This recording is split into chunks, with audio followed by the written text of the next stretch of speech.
Hey, it's Locksmith here. Okay, so we're going to change the battery here out on our 5-button remote headed key.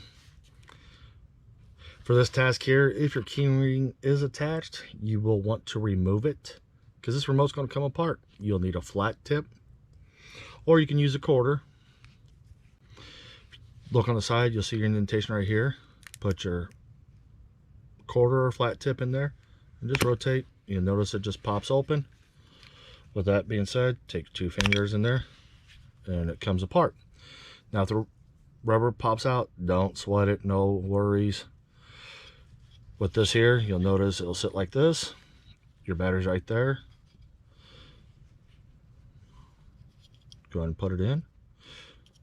Push it down. These pop out all the time, so it's no worries. And I do not suggest gluing it in. Now take your flat tip, go ahead and lift under the battery. Battery pops out, and it's a CR2032 battery. This is a new remote, so we're just going to put the same battery back in.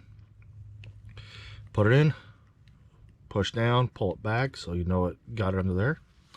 And since that rubber piece came out, I would hold that flat, take it, roll the top onto it, and gently squeeze it together. And there you go.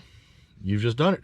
Hey, thanks again for watching Sergeant Locksmith. Go ahead and give us a thumbs up if this video helped you out. If you got any questions, send us an email. Go ahead and check out our other playlists that we've got on here. Thanks again for watching. Let's be safe out there.